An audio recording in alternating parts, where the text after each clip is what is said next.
গল্প এলো কি সে বিচিত্রা ফুল, কলমে সুকন্যা ঈশা। তোমাকে সে চিঠি দিয়েছে মানে এর অপেক্ষা করা ঠিক হবে না। আমি বুঝেছি তোমরা প্রেম করছো। তোমাকে তার সাথে বিয়ে দেওয়া হবে। প্রস্তুতি নাও।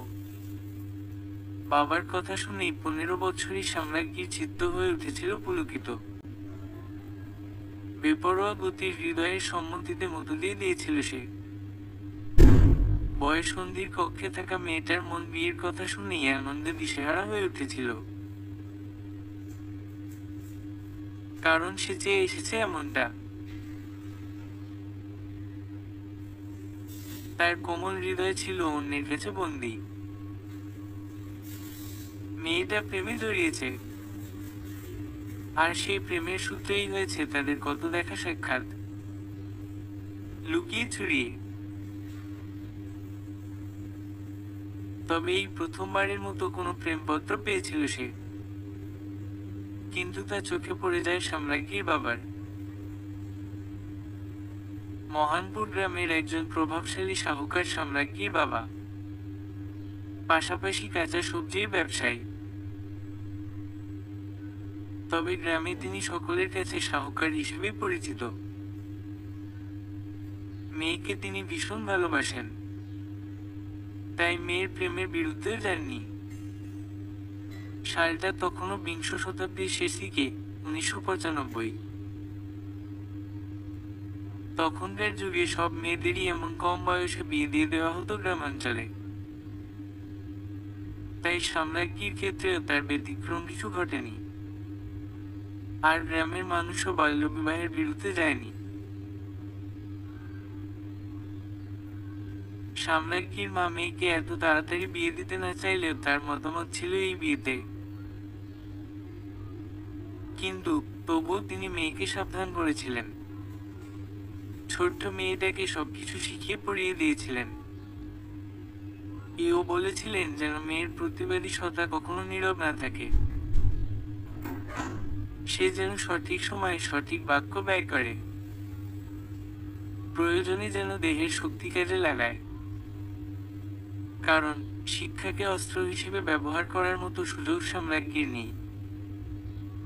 অতঃপর দিনক্ষণ ধার্য করে বহু মানুষকে নিমন্ত্রণ জানিয়ে সাম্রাজ্ঞীর বিয়েটা হয়ে গেল। অবশ্যই পাত্রপক্ষের সকলে সাম্রাজ্ঞীকে পছন্দ করেছেন। সাম্রাজ্ঞীর পড়াশোনার ওখানে ইতি। মাধ্যমিকটা দেওয়া হলো না মেয়েটার। সেও বিয়ের কারণে মাধ্যমিক পরীক্ষা দিতে অনিচ্ছুক ছিল।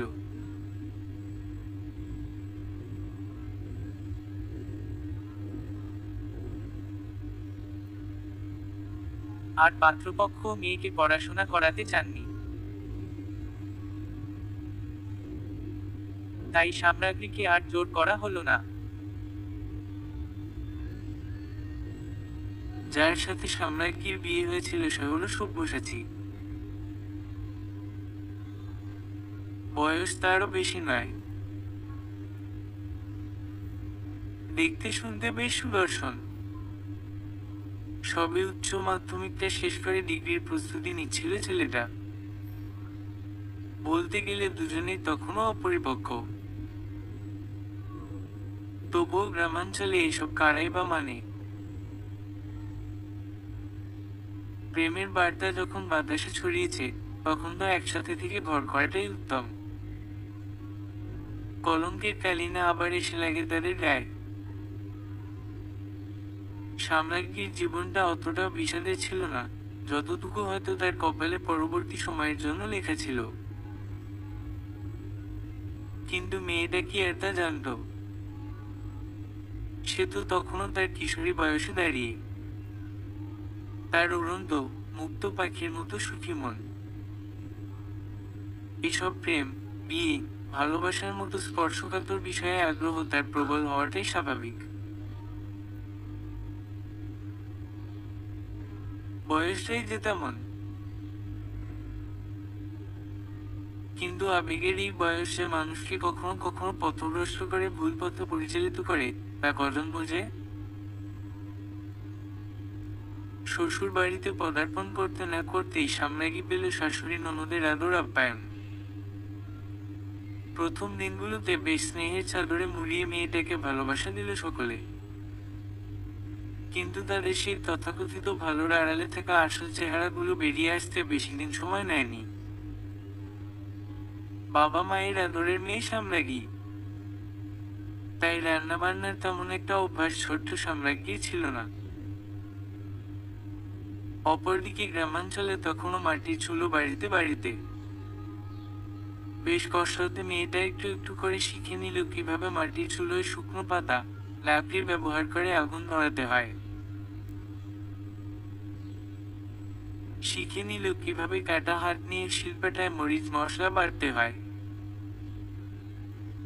শিখে নিল মেয়েটা কিভাবে নাকে চোখে উত্তপ্ত ধোয়া লাগিয়ে সাদা ধবধবে ভাত, সুস্বাদু তরি তরকারি রান্না করে বাড়ির সবার মন জয় করতে হয়। কিন্তু সবার মন তো জয় করে নেওয়ার মতো হয় না। পাষাণ মানুষদের মন কিভাবে গলে? ছোট্ট সাম্রাজ্ঞীর শ্বশুর বাড়িতে তার বাবার বাড়ির মতো টেলিভিশন ছিল না। পাশের বাড়িতে একটা ছোট্ট টেলিভিশন ছিল যা দেখতে আসতো পুরো পাড়ার অনেক ছোট ছোট কিশোর কিশোরীরা। সামনে গিয়ে যেতে চাইতো সেটাই। কখনো কখনো চলে যেত সবার অগোচরে প্রিয় সিনেমাটা এক ঝলক দেখার আশা নিয়ে। কিন্তু শ্বশুরের রুড় স্বরে দেওয়া অশ্রাব্য গালাগাল শুনতে শুনতে ফিরে আসতে হতো মেয়েটাকে। উঠতে বসতে সামনে গিয়ে তার মায়ের নামে কটু কথা শুনেছে ননদ শাশুড়ির মুখে। ঠোঁটে যেন তাদের মধু পড়েনি শৈশবে। সামনে গিয়ে লুকিয়ে কাঁদত, প্রকাশ্যে কাঁদত, অর্ধাঙ্গ হিসেবে পাওয়া মানুষটার কাছে গিয়ে কাঁদত। কিন্তু কোনো ভালো প্রতিক্রিয়া সে পায়নি। যা পেয়েছে তা হলো অবহেলা, সব্যসাচীর দেখানো পড়াশোনার ব্যস্ততা, তার মিথ্যা ভালোবাসার প্রমাণ। সামনে কি কথা বলতে চাইত, সে চাইতো প্রতিবাদ করতে, কিন্তু তার সেই প্রতিবাদী শব্দগুলো কান্না হয়ে অনর্গল ঝরে পড়ত চোখ থেকে কপল ছুঁয়ে। মায়ের কথা মনে পড়ত ভীষণ, বাবার কথা মনে পড়ত তার। 15 বছরে তার বাবা তার গায়ে কখনো ফুলের টোকাটা দেয়নি। কিন্তু শ্বশুর নামক পরের বাবা তার দীর্ঘ চুলের ঘন মুঠি আঁকড়ে আঘাত করতে দ্বিধাবোধ করেননি। সাম্রাজ্ঞীর মা কখনোই বিয়ের পরে তার মেয়ের বিষয়ে কোনো কথা বলেননি। বিয়ে হওয়া মেয়ের সংসারে মায়ের অহেতুক নাক গলানো মানে মেয়ের সংসারের অশান্তি বলে মনে করতেন তিনি। তবুও শাশুড়ি ননদের মুখে সাম্রাজ্ঞীর মায়ের নামে তাকে শুনতে হয়েছে নানা নাজে বাজে কথা। সাম্রাজ্ঞী সইয়ে আসছিল সবকিছু। সবকিছুই মাথা পেতে নিয়ে চুপচাপ থেকেছে। কখনো কখনো অবশ্যই আওয়াজ তোলার চেষ্টা করেছে যদিও, কিন্তু তাকে থামানোর প্রচেষ্টা কখনোই ব্যর্থ হয়নি তার শ্বশুরবাড়ির মানুষগুলোর। সব্যসাচী কখনোই এসবে থাকতো না। সে বেশিরভাগই বাড়ির বাইরে সময় কাটাতো। রাতেও তার দেখা মিলত না কখনো কখনো। বলতো সে তার বন্ধুদের সাথে থাকে। সাম্রাজ্ঞী কষ্ট পেত। ভীষণ দুঃখে, বিষণ্ণতায় মেয়েটা নিজেকে দোষারোপ করতো বারে বারে। প্রেম যে মহাপাপ। প্রেম মুখ ফুটে কথা বলার অধিকার দেয় না। প্রেম যে সুখ দেয় তা ক্ষণস্থায়ী। প্রেম মানুষের কপালে একে ভীষণ এক দুর্বিষহ জীবনের আলোকচিত্র, যা অদৃশ্য সেথায়। সেই আলোকচিত্র দৃশ্যমান হয় কেবল চোখের সামনে। আর প্রেমের ছোবলে ধীরে ধীরে ধ্বংস হয়ে যায় এক নিরীহ, মুক্ত, সুখী জীবন। 12 মাস সংসার করার পরে সাম্রাজ্ঞী আর সইতে পারল না। সে তালাক চাইল। সকলের সামনে তার প্রেম করা পুরুষের কাছ থেকে মুক্তি চাইল মেয়েটা, তখন সে জানতে পারল তার জীবনের অন্য এক তিক্ত সত্য। সব্যসাচী পরকীয়ায় উন্মত্ত সার। যে কম বয়সের মেয়েটার ফুটফুটে আননের মোহে পড়ে সে বিয়ে করে বাড়িতে নিয়ে এসেছিল, সে মেয়েটাকে তার আর ভালো লাগে না। যে মেয়েটার সাথে সে লুকিয়ে প্রেম করেছে, যে মেয়েটাকে সে প্রেমপত্র দিয়েছে, সেই মেয়েটা এখন তার চোখের নীল বিষ। সাম্রাজ্ঞীর উপর সে কখনো শারীরিক নির্যাতন না করলেও মানসিক যে যন্ত্রণা সে মেয়েটাকে দিয়েছে প্রতিনিয়ত, সেসব সহনের সীমা ছাড়িয়ে গেছে বহু আগেই। তাই তো সাম্রাজ্ঞী স্বেচ্ছায় তার প্রেমকে ত্যাগ করার প্রস্তুতি নিয়েছিল। সিদ্ধান্ত নিয়েছিল সে ফিরে যাবে বাবার বুকে, ফিরবে মায়ের মমতা মাখানো সুমিষ্ট আঁচল তলে। সে আর থাকতে চায়নি ওই নরকপুরীতে। কারণ যাকে সে দিয়েছিল প্রেম, সে তাকে চোখে আঙুল দিয়ে বুঝিয়ে দিয়েছে প্রেম ভালো নয়। অন্যকে প্রেম দেওয়া মোটেই ভালো কাম্য নয়। উচিত নয় কাউকে ভালোবাসা। সাম্রাজ্ঞীর বাবার সাথে সব্যসাচীর পরিবারের বেশ বাকবিতণ্ডা হয় পরবর্তীতে, বিশেষ করে সাম্রাজ্ঞীর সেই শাশুড়ি এর ননদের সাথে। ভীষণ সেই ঝামেলা শব্দ বাক্যে না মেটাতে পেরে অগত্যা সাম্রাজ্ঞীর বাবা আইনের সাহায্য নেন। তবে এ বিষয়ে তিনি সচেতন ছিলেন যেন বাল্যবিবাহের কোনো দোষ নিজের ঘাড়ে না চাপে। মেয়ের কথাটা ভেবে, সমাজের কথাটা ভেবেই তিনি মেয়েকে পরের বাড়ি পাঠিয়েছিলেন ঠিক। কিন্তু মন্দ কোনো চিন্তা তার মাথায় ছিল না কখনোই। প্রভাবশালী মানুষ হওয়ার কারণে গ্রামে বেশ সম্মানিত সাম্রাজ্ঞীর বাবা। তাকে চেনে না এমন কেউ নেই মহানপুর গ্রামের। তাই পরিচিত এক বিশ্বাসী আইনজীবীর হাত ধরে মেয়ের তালাক করালেন তিনি। যদিও এই বিষয়ে বেশ মোটা অঙ্কের অর্থ ব্যয় হয়েছে, তবুও তিনি মেয়েকে ঘরে নিয়ে গেলেন। তবে ছেলের বাড়ির সকলকে তিনি রাগের বশে কিছু হুমকি দিলেও পরবর্তীতে সাম্রাজ্ঞীর মায়ের কথায় পদক্ষেপ নেওয়া হতে পিছপা হয়েছিলেন। তারপর থেকেই সাম্রাজ্ঞী তার বাবার বাড়িতে থাকে। নতুন করে পড়াশোনা শুরু করেছে সে। সবকিছু ভুলে যাওয়ার চেষ্টা করে, নিজের খেলার বয়সকে আবার আগলে নিয়েছে মেয়েটা। পড়াশোনায় মন দিয়ে মাধ্যমিকে একটা ভালো ফলাফল করে উচ্চ মাধ্যমিক স্তরের পড়াশোনা সম্পন্ন করার মানসিক প্রস্তুতি নেয় সে। ধীরে ধীরে সবটা ঠিক হতে থাকে। তার স্বাভাবিক, সুন্দর, সরল জীবনের দিনগুলো ফিরে আসে আবারও। মেয়েটা আবার নতুন করে বাঁচে, নতুন করে হাসে, নিজের এক নতুন জীবন গড়ে। সাম্রাজ্ঞী নতুন স্বপ্ন বুনতে শুরু করে। আর তার এই নতুন জীবন গড়তে পাশে ছিল মা নামক মানুষরা। যে মানুষরা তাকে প্রেম করার মতো ভুলের জন্য কোনো শাস্তি না দিয়ে বুকে আগলে নিয়েছেন স্নেহে। মেয়ের মনে সাহস জুগিয়েছেন। কোথাও না কোথাও হয়তো তিনি জানতেন মেয়ের এই কঠিন পরিণতির কথা। তাই তো মেয়ের প্রতি নজর রেখে মেয়েকে নতুন স্বপ্নের পথ দেখিয়েছেন তিনি আবারও। যতই হোক, মেয়েরা তো মায়েরই অংশ। সালটা এখন একবিংশ শতাব্দীতে, 2005-এর সময়কাল। কোনো এক স্নিগ্ধ ভোরের আলো ফুটতে আরম্ভ করেছে সবে। চারিদিকে উষার আলো ছড়িয়ে পড়ছে ধীরে ধীরে। শোনা যাচ্ছে পাখিদের কলকাকলি। দীর্ঘ এক চাপা শ্বাস ছেড়ে চোখ বন্ধ করল সাম্রাজ্ঞী। হাতের মোটা ডায়েরিটার ওপর কয়েক ফোঁটা নোনা জল পড়ল টুকটুক করে। এই ডায়েরিটাতেই হয়তো বর্ণিত আছে তার অর্ধজীবনের কাহিনী। কিন্তু আসলেই কি তাই? জীবন কি এতই ছোট, এতই সহজে ফুরুত করে চোখের পলকে শেষ হয়ে যাবে? সাম্রাজ্ঞী ভাবে না আর। গোটা দিনটা হেসে খেলে সবটা ভুলে থাকা গেলেও রাত্রিটা কেন যেন এইসব পুরনো কথা ভেবে ডায়েরিটার প্রতি পাতায় চোখ বুলিয়ে পার হয়ে যায় কখনো কখনো। হ্যাঁ, সব সময় নয়, কখনো কখনোই। কারণ আজকাল ভীষণ ব্যস্ত থাকে মেয়েটা। বয়সটা যে তার এখন আর সেই 15-তে আটকে নেই। এখন সাম্রাজ্ঞীর বয়সটা 24-এর শেষ ঘরে। মহানপুর গ্রামের প্রভাবশালী সাহুকারের মেয়ে সামনে গিয়ে এখন একজন ওষুধ বিশেষজ্ঞ। তীব্র গরমের এক মধ্যরাতে ভীষণ জোরে কেউ দরজায় খটখটানি সৃষ্টি করতেই সামনাগী সহ তার বাবা মায়ের ঘুমটা ভেঙে গেল মুহূর্তেই।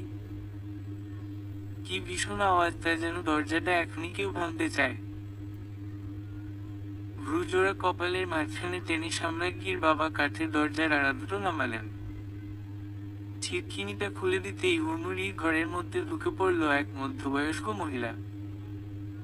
সামনাগী তাকে চিনে নিল সহজেই। তাদের পাড়ার বাড়িতে বাড়িতে টুকটাক কাজ করে সংসার টানেন তিনি।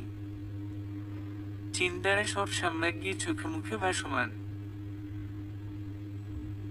জিজ্ঞেস করল সে, কি হয়েছে শর্মিকা? কি শোন না মা, ওই যে তালুকদারদের বড় ছেলেটা এসেছে শহর থেকে, আসার পর থেকেই নাকি ভীষণ জ্বর, আজ 3 দিন। এই একটু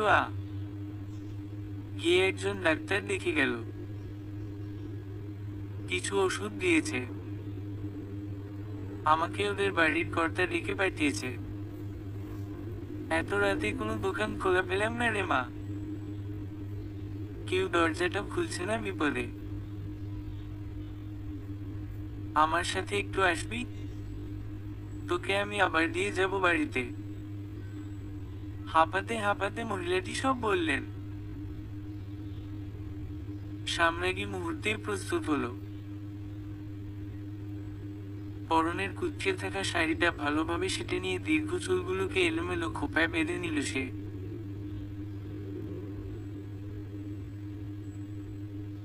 বিপদে মানুষের পাশে দাঁড়ানোতে কোনো হেলাফেলা করা উচিত নয়, কিন্তু সাম্রাজ্ঞীর বাবা আটকালেন তাদের। বললেন, দাঁড়াও, আমিও যাব, মেয়েকে একা নিও না। সাম্রাজ্ঞী কিছু ওষুধপাতি নিয়ে নিল সাথে। বাড়িতে তার সবসময় এসব থাকে। তাছাড়া কিছুটা হলেও তার ধারণা আছে রোগের চিকিৎসা এবং ওষুধ সম্পর্কে। অতঃপর সাম্রাজ্ঞীর বাবার কথা মতো তিনি চললেন মেয়ের সাথে। বাড়িতে রইলেন সাম্রাজ্ঞীর মা। কয়েক মিনিটের পথ পেরিয়ে তালুকদারদের বাড়িতে প্রবেশের সাথে সাথে সাম্রাজ্ঞী শুনতে পেল একজন মহিলার চাপা আর্তনাদ। চোখে পড়ল, ছেলেকে নিয়ে অকারণ বিলাপে মেতেছেন এক মা। সাম্রাজ্ঞী এগিয়ে যায়। গ্রামের প্রভাবশালী সাহুকার এবং তার মেয়েকে দেখে সকলে একটু সমীহ দেখিয়ে জায়গা করে দিল। সাম্রাজ্ঞীকে বসতে দেওয়া হলো একটা কাঠের চেয়ারে। অসুস্থ ব্যক্তির বয়স বেশি নয়, হবে 27-28-এর ঘরে। চোখজোড়া বন্ধ তার, দেহ একেবারেই অনড়। আর সেই পুরুষের পাশেই বসে কাঁদছেন এক মহিলা। তাকে সাম্রাজ্ঞী চেনে, তবে তার ছেলেকে নয়, কারণ তালুকদারদের ছেলে মেয়েরা শহরে বড় হয়েছে বলে শুনে এসেছে সে। সাম্রাজ্ঞী একটু কঠোর হয়, ওষ্ঠা ধরে বিরক্তি খেলিয়ে বলে, একটু থামুন, বেশি কিছু হয়নি, আমাকে ডাক্তারের প্রেসক্রিপশনটা দিন। সঙ্গে সঙ্গে মহিলার কান্না থেমে গেল। আর কেউ একজন সাম্রাজ্ঞীকে একটা কাগজ এনে ধরিয়ে দিল। সাম্রাজ্ঞী প্রেসক্রিপশনটা পর্যবেক্ষণ করে দেখল, ঋতু পরিবর্তনের কারণে এই জ্বর সর্দি হয়েছে, কঠিন কিছু নয়। মেয়েটা নিজের ছোট্ট ব্যাগটা থেকে কিছু ওষুধের পাতা বের করলো। পুরুষের গায়ে হাত দিয়ে তাপমাত্রা দেখে নিয়ে আবারও বলল, এখন তো জ্বরটা একটু কম আছে। এখানে কিছু বাড়তি ওষুধের নাম লেখা আছে, এসবের দরকার নেই, আপনারা অনেকে কিছু একটু খাইয়ে দিন, তারপরে এই দুটো ওষুধ খাওয়ান। আশা করছি একদিনই অসুখ সেরে যাবে। সাম্রাজ্ঞীকে গ্রামের সকলেই চেনে।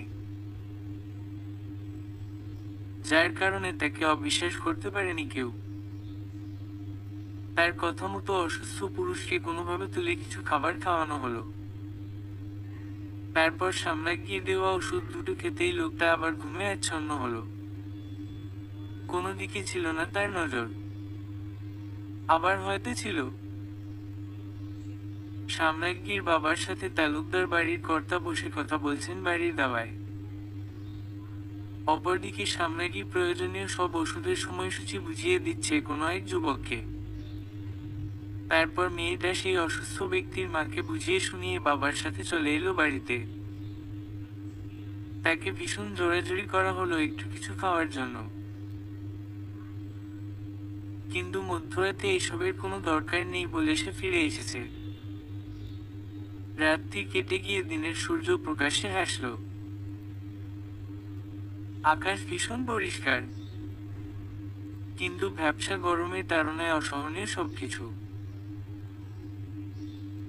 আবহাওয়া খুব উত্তপ্ত, বাতাসে যেন আগুনের ছোঁয়া। সামনাগী তার নিয়ম মতো সকালের সকল কাজ সেরে তৈরি হয়ে নিচ্ছিল তার ফার্মেসিতে বসার জন্য। কিন্তু তা আর পারল না তার মায়ের জন্য। মেয়েকে তৈরি হতে দেখে সামনাগীর মা বললেন, ও মা, আজকে একটু আমার সাথে কাজে যেতে হবে। পশ্চিম ক্ষেতের সবজিগুলো তুলতে বাঁচতে খুব সময় লাগবে। কালকে বুধবার, হাট বসবে। তোর বাবা বলেছে যেন সব সবজিগুলো তুলে রাখি। তো তুই পূব ক্ষেতের সবজিগুলো বেছে দিলে আমি পশ্চিম দিকে যেতাম। সামনাগী মায়ের কথা একটু ভাবলো। তার ফার্মেসিতে অবশ্যই লোক আছে কাজ করার মতো, কিন্তু সে দায়িত্ব নিয়ে সবটা সামলাতে চায়। তাই নিজেই সবসময় নিজের চেয়ারে বসার চেষ্টা করে।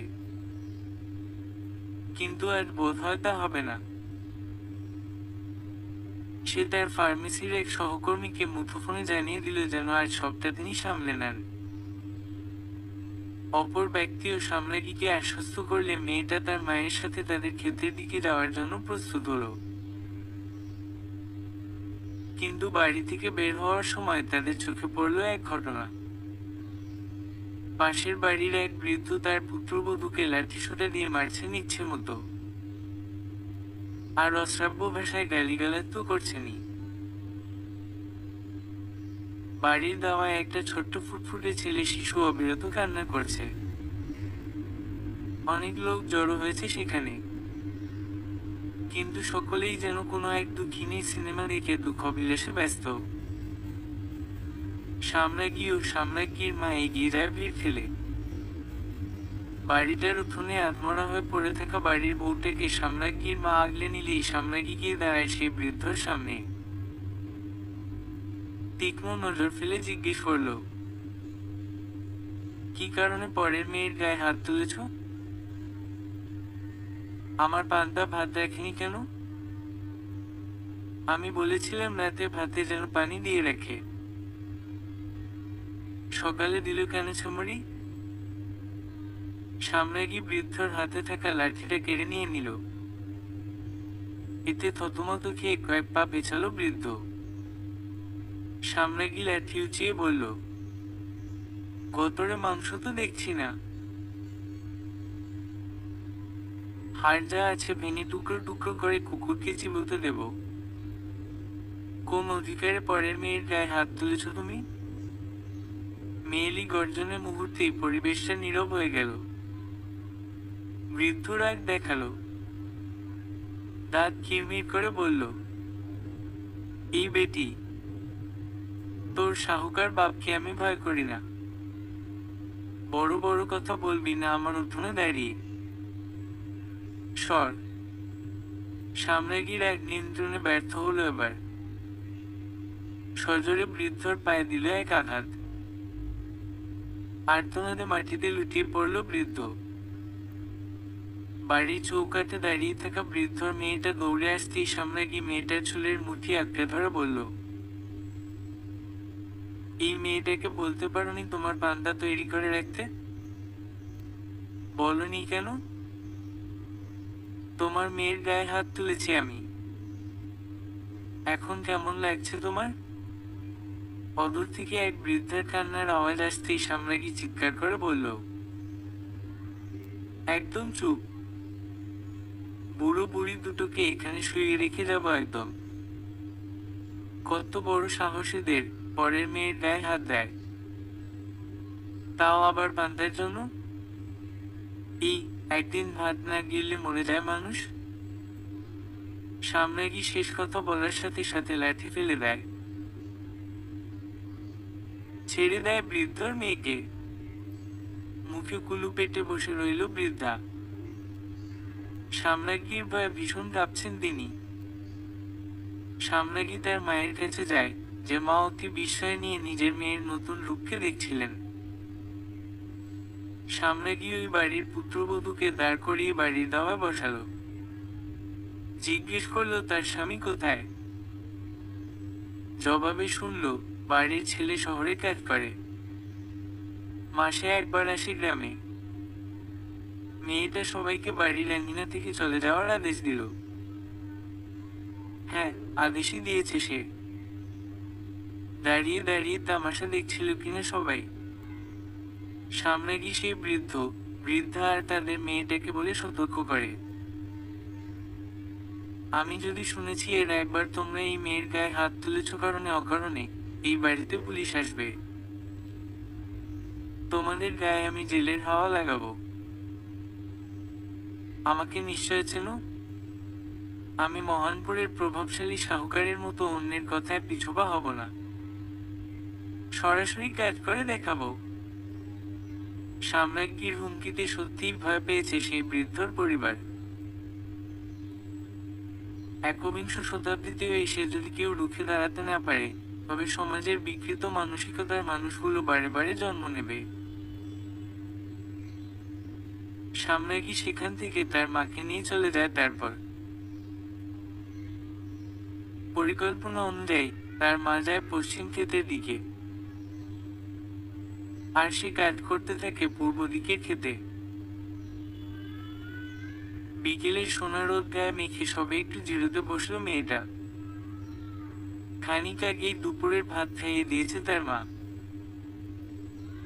তারপর তিনি এক ঝুড়ি সবজি নিয়ে বাড়িতে গেছেন সেগুলো রাখতে। সাম্রাজ্ঞী বাকিগুলো নিয়ে ফিরবে। বিকেলের দিকটায় আবহাওয়ায় কেন যেন একটু শীতল বোধ হচ্ছে। বেশ মৃদু বাতাসে আরাম লাগছে মেয়েটার। তাই সে তার শাড়ির আঁচলখানা ছড়িয়ে দিয়ে দীর্ঘ চুলগুলো মেলে দিয়ে বসেছে। হাতে আছে কিছু মাধবীলতা। একটা মুকুট বানাবে বলে ফুলগুলো তুলে নিয়েছে সে। একটু বসতে পারি কি? পুরুষালী কোনো কণ্ঠে সাম্রাজ্ঞী মাথা উঁচিয়ে তাকায়। রাতের দেখা সেই অসুস্থ পুরুষকে পুরোপুরি সুস্থ রূপে স্বয়ং দাঁড়িয়ে থাকতে দেখে অনেকটা অবাকই হলো বটে। মুহূর্তের ব্যবধানে মেয়েটা শুকনো কণ্ঠে জবাব দেয়, হ্যাঁ বসুন। ছেলেটা তার ট্রাউজার টেনে বসল। ধন্যবাদ জানালো সাম্রাজ্ঞীকে। সুমিষ্ট গন্ধ নাকে ঠেকল সাম্রাজ্ঞীর। কিছুক্ষণ মৌনতা পালন করে তারপর সেই মানুষটা বলল, আমাকে এক রাতেই সুস্থ করার কোনো বিশেষ পথ অবলম্বন করেছেন নাকি? বিশেষ পথ বলতে বিদ্যাকেই কাজে লাগিয়েছি, এর বাইরে আর কি? ও! পুরুষালী কণ্ঠ থেমে রইল। তারপর সেই সাম্রাজ্ঞীর চেয়ে একটু পিছিয়ে বসেছে, নজর বরাবর আটকে তার সাম্রাজ্ঞীর দীর্ঘ চুলে।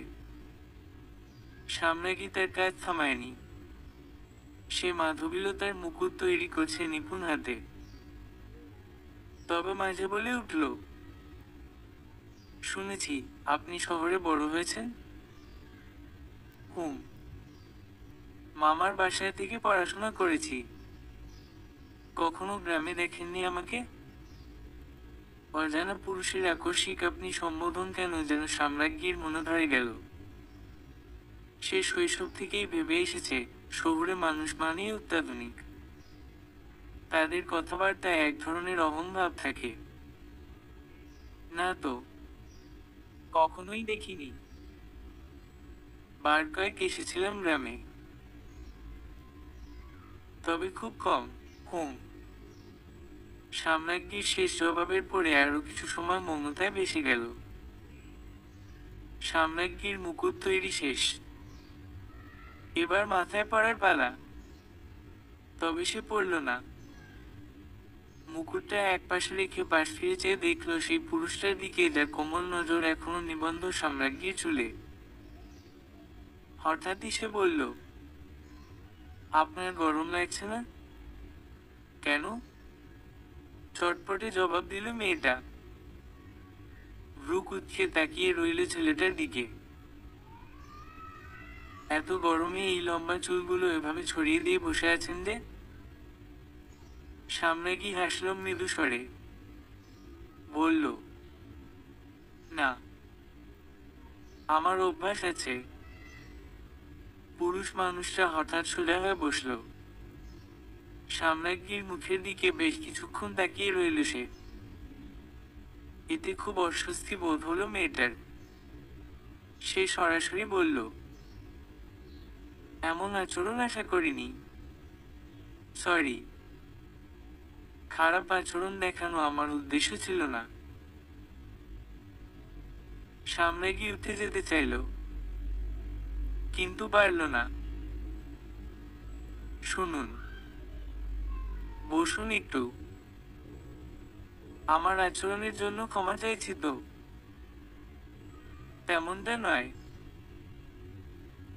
আমাকে বাড়ি ফিরতে হবে। সন্ধ্যা নামবে একটু পরেই। জানি, তবুও যদি অনুরোধটা রাখতেন। একটু বসুন। সাম্রাজ্ঞী পুরুষালী অনুরোধী সুরের অবাধ্য হল না। জোরাজুরি করল না আর। বসল শান্ত মেয়ের মতো। লম্বা চুলগুলোকে হাত খোঁপায় বাঁধতে গেলেই শুনল, উহুম, বাঁধবেন না। থাকুক না তার স্বাধীন। ভালো লাগছে। সাম্রাজ্ঞীর হাত কেন যেন থামল। সে বাঁধল না চুলগুলো। গায়ের তুতা রঙের শাড়িটায় অস্তগামী সূর্যের আভা পড়ে কি ভীষণ সুন্দর দেখাচ্ছে। সাথে দীর্ঘল কালো তার চুল আর মলিন হলুদাভ আনন। আর এই সৌন্দর্য উপভোগ করছে সেই অজানা ব্যক্তি। আর কেউ নয়। একাকিত্ব কেমন লাগে আপনার? নাম না জানা পুরুষের হঠাৎ এমন প্রশ্নে যেন একটু বেশি অবাক হলো সাম্রাজ্ঞী। ভ্রু কুঁচকে জিজ্ঞেস করল, হঠাৎ এই প্রশ্ন? ছেলেটা হাসল নীরবে। বলল, জিজ্ঞেস করলাম। উপভোগ তো নিশ্চয় করেছেন। তাই। সাম্রাজ্ঞী জবাব দিল না তবুও। নিজেই শুধালো, আপনার নামটা জানা হয়নি। কথা ঘোরাচ্ছেন? না। নীলেন্দ্র তালুকদার। প্রেসক্রিপশনে নিশ্চয় ছিল। খেয়াল করিনি। বা, একটা মানুষকে রাতের ব্যবধানে সুস্থ করে তুললেন, অথচ তার নামটাই খেয়াল করলেন না। সামনে চুপ রইল। পাশে থাকা মাধবীও তার মুকুটটা সে আবার টুকরো টুকরো করে আলাদা করেছে। নতুন করে তৈরি করছে সে। নীলেন্দ্র তা দেখছে মাঝে মাঝে। তবে তার চোখের ধারালো দৃষ্টি সাম্রাজ্ঞীর মুখ জুড়ে। বেশ কিছুক্ষণ অতিবাহিত হওয়ার পরে নীলাদ্র নামক সেই পুরুষ হঠাৎ প্রশ্ন করল, বিয়ে করবেন? সাম্রাজ্ঞীর বুক কাঁপল ভীষণ। বিস্ফোরিত নয়নে সে তাকিয়ে রইল নীলাদ্রর দিকে। হঠাৎ এমন কোনো প্রশ্ন করবে এই লোক তা সে ঘুণাক্ষরেও বুঝতে পারেনি। আশাহীন এই প্রশ্নের জবাবে সাম্রাজ্ঞী কিছু না বলাতে নীলাদ্র পুনরায় বলল, অবাক হলেন কেন? সাধারণ প্রশ্নই তো করলাম। আপনার জন্য সাধারণ হতে পারে, আমার জন্য নয়। নীলাদ্র ঠোঁট চেপে হাসে। তাহলে কি এবার প্রশ্নটা আর একটু জটিল করে করব? মানে? সাম্রাজ্ঞীর সন্দিহান কণ্ঠস্বর। কি সব বলছে এই লোক? বিয়ে করবেন আমাকে? সাম্রাজ্ঞী দাঁতে দাঁত চাপতেই নীলাদ্র আগেভাগেই বলে উঠল, শান্ত হয়ে সবটা শুনুন। আজকের এই নরম বিকেলটা না হয় আমায় দিলেন। বিশেষ কোনো ক্ষতি হবে কি? কি শুনবো আর? আপনার যাচ্ছে তাই কথাবার্তা? অর্থহীন প্রশ্ন? মেয়েটার রাগী স্বরে শব্দ ছুড়ল। কিন্তু নীলাদ্র সেসব গায়ে না মেখে হাসল মৃদু। পুরুষের ঠোঁট থেকে যেন হাসি সরতে চায় না একদম। সত্যি কি অর্থহীন প্রশ্ন? আপনি চাইলেই আমার প্রথম প্রশ্নটার জবাব দিতে পারতেন। সামনে কি জবাব দেবে খুঁজে পেল না। অগত্যা বলল, একাকিত্ব সুন্দর। নিজের মতোই থাকা, নিজের মতোই বাঁচা। হ্যাঁ, আমি ভীষণ উপভোগ করি এই একাকিত্বকে। হুম, একাকিত্ব সুন্দর, উপভোগ করার মতোই। কিন্তু সব সময়ের জন্য নয়, সারা জীবনের জন্য নয়। সাম্রাজ্ঞীর নজর তার হাতের মাধবীলতাগুলোর উপর। সে ভাবনায় নিমজ্জিত হতে চেয়ে পারল না নীলাদ্রর জন্য। শুনল, জীবনের একটা পর্যায়ে গিয়ে আমাদের সবারই একটা বিশ্বস্ত কাছের হাত প্রয়োজন হয়। এইসব আমাকেই কেন বলছেন? জানি না। যদি সোজা সবটা শুনতে চান তাহলে বলবো আমি আপনাকে বিয়ে করতে চাই। সামনাকি কেমন অবুঝের মতন দেখালো। নীলাদ্রর এমন হুটহাট বলা কথাগুলোর কোনো অক্ষর যেন তার জানা নয়। সে রূঢ় স্বরে বলল, চেনা নেই, জানা নেই। বিয়ে করতে চান মানে কি? নীলাদ্র সাম্রাজ্ঞীর হাত থেকে মাধবীলতাগুলো নিয়ে ধীরে ধীরে একটা একটা যুক্ত করতে লাগলো। সাথে বলে উঠল, যে এলোকেশীকে দেখার পরে আমার জ্বরের রাত কেটেছে নির্ঘুম, তাকে ছাড়া আমার চলবে না আর। মানে? সাম্রাজ্ঞীর কণ্ঠে প্রবল সন্দেহ। সবটা বুঝে যেন সে কিছুই বুঝতে চাইছে না। নীরব ভূমিকা পালনে নিরত হলো সে। অপরদিকে নীলাদ্রর চোখ যেন সরতে চাইছে না সাম্রাজ্ঞীর চুলগুলোর উপর থেকে। গত রাতে মেয়েটা যখন নীলাদ্রর এক ছোট ভাইকে ওষুধ বুঝিয়ে দিচ্ছিল, তখনই এক নজর দেখেছে সে সাম্রাজ্ঞীকে। ধ্যান জ্ঞান ছিল না মেয়েটার এলোমেলো চুলগুলোতে। খোপায় আবদ্ধ চুলগুলো কখন যে খুলে এলিয়ে গেছিল পিছুড়ে, তা বুঝতে পারেনি মেয়েটা। নীলাদ্র সাম্রাজ্ঞীর মুখের দিকে চেয়ে দেখে মেয়েটা কৌতূহল নিয়ে তার দিকে তাকিয়ে রয়েছে এখনো। তাই অবশেষে নীলাদ্র বলল, সারা জীবন যদি এই এলোকেশী রূপ দেখার সুযোগটা দিতেন তাহলে ধন্য হতাম। দেখুন, আজেবাজে কথা বলবেন না। আপনি আমার অতীত জানেন না। আমি তো অতীতে বাঁচি না, আমি বর্তমানে বাঁচি। অতীত দিয়ে আমি কি করব? সাম্রাজ্ঞী অধৈর্য বিরক্তি প্রকাশ করে পুনরায় উঠে যেতে চাইল। এই কথোপকথন তার জন্য স্পর্শকাতর। সে তো চায় না তার পুরনো ক্ষতকে খোঁচাতে। নীলাদ্র মাধবীলতার মুকুটটা তৈরি করে ফেলল। একটু এদিক সেদিকে হয়েছে বটে, তবে সে পেরেছে। আলবেছে নরম ফুলের মুকুটটাকে সে সাম্রাজ্ঞীর সামনে রাখল। সাম্রাজ্ঞী অবাক হয়, পুরুষ মানুষ এসব কিভাবে পারে, তাও আবার শহুরে মানুষ।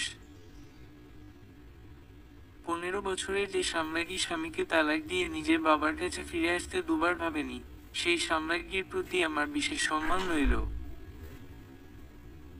10 বছরে কঠোর পরিশ্রম করে নতুনভাবে যে সাম্রাজ্ঞী নিজের যোগ্যতার তার অবস্থান গড়ে নিল, তাকে নিয়ে আমি গৌরব করছি। আজকে যে সাম্রাজ্ঞী অন্য নারীর ঢাল হয়ে দাঁড়িয়েছে, সেই সাম্রাজ্ঞীর প্রতি আমার সম্মান বেড়েছে লক্ষগুণ। আর গতরাতে দেখা এলো কি সেই সাম্রাজ্ঞীর প্রতি আমার এক বুক প্রেম। নীলাদ্রর প্রতিটা কথা মেয়েটা মন দিয়ে শুনলেও শেষ বাক্যটা সাম্রাজ্ঞীকে আক্রমণ করলো ভীষণ দেরি। সে সহসাই রেগে গিয়ে বলল, আমি এই প্রেম শব্দকে ঘৃণা করি। প্রেমের প্রতি আমার অনুভূতি সবসময় ঘৃণ্যই থাকবে। মেয়েটা না চাইতেও তার চোখে জল জমল। সে লুকিয়ে নিল তা। কানে এলো তার পুরুষালী কণ্ঠস্বর। প্রেম পবিত্র। ঘৃণা করলে ওই মানুষগুলোকে করুন যারা আপনার প্রেমের মূল্য দিতে পারেনি। প্রেমকে কেন আপনি ঘৃণা করবেন? প্রেম ঘৃণা করার মতো কিছু নয়। প্রেম অনুভব করতে হয়। প্রেম উপভোগ্য, ঠিক যেমনটা আপনি একাকিত্ব উপভোগ করেন। সাম্রাজ্ঞী বসে থাকে চুপচাপ। অস্তমিত সূর্য আর মাত্র কিছুক্ষণের মধ্যেই সম্পূর্ণ ডুবে যাবে। চারিদিকে লালাভ আভা ছড়িয়ে একটা মোহনীয় পরিবেশের সৃষ্টি হয়েছে। পাখিরা নিড়ে ফিরে যাওয়ার আগ মুহূর্তে খেলাধুলা করে নিচ্ছে খুব। তাদেরই কলরবে মুখরিত আকাশ। সাম্রাজ্ঞী কৌতূহল নিয়ে প্রশ্ন করল, আপনি আমার সম্পর্কে এত কিছু কিভাবে জানলেন? সেসব তো লম্বা কাহিনী, শুনি। দেখতে বেশ সুদর্শন পুরুষটা মুচকি হাসল। বলল, ভোরেই বেরিয়েছিলাম আপনার খোঁজে। বাবা মায়ের মুখে শুনেছি আপনি কোনো এক সাহুকারের মেয়ে। এটা বলতেই দেখলাম গ্রামের প্রায় সবাই আপনাকে চেনে এক নামে, সাম্রাজ্ঞী। তারপরই এই কয়েকজনের কাছ থেকে খণ্ড খণ্ড তথ্য পেয়ে জানতে পারলাম এলোকেশীর অতীত সম্পর্কে। আবার এলোকেশী ডাকছেন কেন? নাম ধরেই ডাকুন। আমি এলোকেশী বলেই ডাকব। নীলাদ্রর শটান জবাবে সাম্রাজ্ঞী কেমন চুপসে গেল। শক্ত মনের মেয়েটা অন্যদিকে তাকিয়ে নরমভাবে বসে রইল। নীলাদ্র পুনরায় বলতে লাগলো, আবার সকালে বাবার জমি জমাগুলো দেখে একটু বাড়ির পাশের দিকে যেতেই শুনলাম বেশ হট্টগোল। তারপর সেখানেই দেখলাম কিভাবে আমার দেখা রাতে সেই এলোকেশী বুড়ো বুড়ি দুটোকে ওখানে শুইয়ে রাখার হুমকি দিল। নীলাদ্রর রঙ্গ রসিকতার সুরে বলা কথায় সাম্রাজ্ঞী ঠোঁট চেপে নীলাদ্রর আড়ালে হাসল। তো আপনার কি সিদ্ধান্ত? কিসের সিদ্ধান্ত? চটপটে জবাব সাম্রাজ্ঞীর। নীলাদ্র বলল অকপটে, বিয়ে করবেন না আমাকে? দেখুন, এই মাধবীলতার মুকুটটা তৈরি করেছি আপনাকে ইমপ্রেস করার জন্য। ইমপ্রেস হননি আপনি? সাম্রাজ্ঞী হঠাৎ খিলখিলিয়ে হেসে উঠল। কতগুলো দিন পরে এই প্রাণবন্ত হাসি। কলেজে, বিশ্ববিদ্যালয়ের কত ছেলে তার মন পাওয়ার চেষ্টা করল, কিন্তু মন তো দূরের কথা, দুটো শব্দ তার সাম্রাজ্ঞীর ঠোঁটে ফুটতে দেখেনি। কিন্তু এই অচেনা মানুষটা কিভাবে হাসালো কঠিন সাম্রাজ্ঞীকে? সাম্রাজ্ঞী জিজ্ঞেস করলো, শিখেছেন কিভাবে? এই যে এখানে এসেই, আপনার কাছ থেকে দেখে। সাম্রাজ্ঞী উঠে দাঁড়ায়, সবজির বড় ঝুড়িটা বাম কোমরে ঠেকিয়ে নিয়ে ডান হাতে তুলে নিল অন্য সবজির মাঝারি বস্তাটা। নীলাদ্র উঠে দাঁড়ালো, তবে মাধবীলতার মুকুটটা তার হাতে নিয়ে। বার কয়েক সাম্রাজ্ঞীকে সাহায্য করতে চাইলে সাম্রাজ্ঞী গ্রহণ করল না সাহায্যের হাত। সূর্য ঢলে পড়েছে একেবারে। একটু পরেই শোনা যাবে গ্রামের মসজিদে আজানের ধ্বনি, মন্দিরগুলোতে সন্ধ্যা আরতি। সাম্রাজ্ঞী কোনো বাক্য ব্যয় না করে হাঁটা ধরতেই নীলাদ্র পাশে পাশে হাঁটতে লাগলো। তারপর বলল, এটা নেবেন না? এত কষ্ট করে বানালাম, আপনি তো অর্ধেকটা বানিয়েছেন। একদিন না হয় সম্পূর্ণ একটা মুকুট বানিয়ে উপহার দেবেন। পরোক্ষভাবেই কি তবে পজিটিভ জবাব দিলেন? উহুম, শহুরে মানুষকে একটু যাচাই বাছাই করতে হবে না? বসের বকুনি খেয়ে তবে আরো কয়েকটা দিন থেকে গেলাম গ্রামে, শুধু এলোকে সেই যাচাই বাছাইয়ের পদার্থ হিসেবে। সামনে আবারও মিটমিটিয়ে হাসল নীলাদ্রর হৃদস্পন্দন বাড়িয়ে। আর সেদিনের পরে বেশ কিছুদিন গ্রামে থেকে গিয়েছিল নীলাদ্র। শহরে গেলেও খুব কম সময়ের ব্যবধানে গ্রামে ফিরে আসতো। এতে তার পরিবার অবাক হতো সবচেয়ে বেশি। কারণ শৈশব থেকে শহরে বেড়ে ওঠার কারণে তালুকদার বাড়ির ছেলে মেয়েরা গ্রামের দিকে মুখ ফেরাতো না সহজে। কিন্তু এখন বাড়ির বড় ছেলেটার কি যে হলো, ঘন ঘন নিজ বাড়িতে চলে আসে। তেমনি একদিন হুট করে গ্রামে ফিরেই মা বাবাকে নিয়ে সোজা চলে গেল সে সাহুকারের বাড়িতে। সরলভাবেই জানিয়ে দিল সাম্রাজ্ঞীকে সে বিয়ে করতে চায়। সাম্রাজ্ঞী এতে কিছুটা বিচলিত হলেও পরে সম্মতি দিয়েছে। কারণ এবার আসে বয়ঃসন্ধির আবেগে গা ভাসিয়ে প্রেমে ঢলে পড়েনি, বেশ বিচক্ষণতার সাথে জীবনসঙ্গী নির্বাচন করেছে সে। তাছাড়া সাম্রাজ্ঞীর বাবা তালুকদার বাড়ির কর্তাকে চেনেন, তাই সঠিক সিদ্ধান্ত নিতে তেমন একটা বেগ পেতে হয়নি তাদেরও। সেদিন বাড়ির খালি উঠোনে দাঁড়িয়ে নীলাদ্র সাম্রাজ্ঞীকে একটা মাধবীলতার মুকুট উপহার দিয়েছে সত্যি, তা পেয়ে কেঁদে ভাসিয়েছে কঠিন সাম্রাজ্ঞী। নীলাদ্র আলরুছে মেয়েটার মাথায় হাত বুলিয়ে তার চিবু কুচিয়ে বলেছে সেদিন, আপনি একটা ফুল সাম্রাজ্ঞী, আমার হৃদকোটরে ফোটা এক বিচিত্রা ফুল। আপনি এই কঠিন তো এই নরম, এই কাঁদেন তো এই হাসেন, এই রেগে যান তো এই শান্ত হন। কি বিচিত্র রূপ আপনার, একেবারেই বিচিত্রা ফুলের মতো। বেলায় বেলায় রং বদল, আমার এলোকে সে বিচিত্রা ফুল। সাম্রাজ্ঞী কথা বলে না, সুখের সন্ধানে নেমে সে সার্থক, নাকি সুখ নিজে থেকে এসে ধরা দিয়েছে তাকে?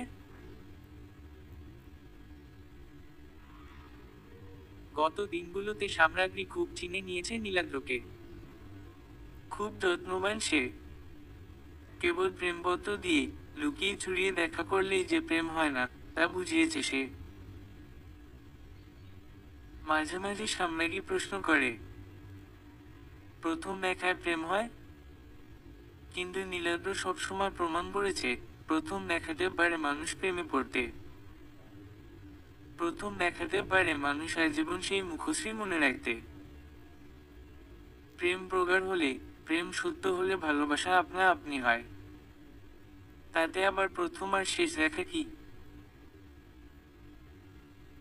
নীলাদ্র আর সাম্রাজ্ঞীর প্রেম থাকুক অটুট, দুঃখের পরে সুখ আসে, কখনো হুট করে, কখনো সময় নিয়ে ধীরে ধীরে, তবুও আসে। সাম্রাজ্ঞীর জীবনে এসেছে সত্য প্রেম, দীর্ঘ সময় পর, সমাপ্ত।